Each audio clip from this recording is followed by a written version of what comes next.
നന്ദി, വരദാനം എന്നതിൻ്റെ അർത്ഥം കേവലം തപസ്സിന്റെ അന്ത്യത്തിൽ നാം പ്രത്യക്ഷപ്പെടുകയും ഏതെങ്കിലും അത്ഭുത ശക്തി പ്രദാനം ചെയ്യുകയും എന്നതല്ല. ജ്ഞാനമുള്ളവർക്ക് ഈ വസ്തുതയെപ്പറ്റി നന്നായി അറിയാം. എല്ലാ കർമ്മങ്ങളും ഒരു തപസ്യയാണ്. എല്ലാ ശ്വാസവും ഓരോ വരദാനവുമാണ്. എന്നാൽ ഇവയെല്ലാം വാസ്തവത്തിൽ യഥാർത്ഥ തത്വങ്ങളാണ്. ഇതറിയാവുന്നവർക്ക് ഇത് വ്യക്തമാക്കുവാൻ സാധിക്കുന്നില്ല. വ്യക്തമാക്കുവാൻ ശ്രമിക്കുന്നതായി നിന്റെ രണ്ടാമത്തെ ചോദ്യം. നമുക്ക് ത്രികാല ദർശനമുള്ളതുകൊണ്ട് ആരെന്ത് വരദാനമാണ് ആവശ്യപ്പെടുവാൻ പോകുന്നത് അതവർ ദുരുപയോഗം ചെയ്യുമെന്നറിഞ്ഞതിന് ശേഷവും അവർക്ക് വരദാനം നൽകുന്നത് എന്തിനാണെന്ന ചോദ്യം.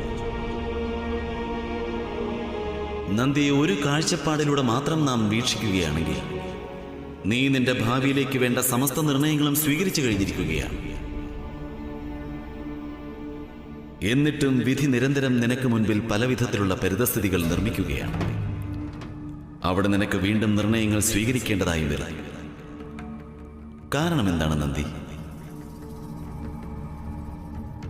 കാരണം ഏത് നിർണയമാണ് സ്വീകരിച്ചതെന്നറിയുകയല്ല നമ്മുടെ പ്രധാന ഉദ്ദേശം നന്ദി. മറിച്ച് ഈ നിർണയം സ്വീകരിച്ചതിന്റെ കാരണമറിയുന്നതിനാണ് പ്രാധാന്യം. അതെല്ലാം അറിഞ്ഞതിന് ശേഷവും നാം അവർക്ക് വരദാനങ്ങൾ നൽകിക്കൊണ്ടേയിരിക്കും. നിരന്തരം നൽകിക്കൊണ്ടേയിരിക്കും. അനേകം അവസരങ്ങളും നൽകുന്നു.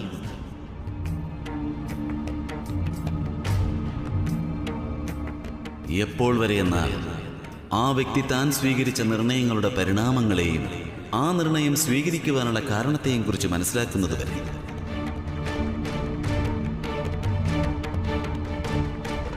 അതുവരെയും ഈ കാലചക്രവും ഇത് തന്നെ ആവർത്തിച്ചു കൊണ്ടേയിരിക്കുന്നതാണ്.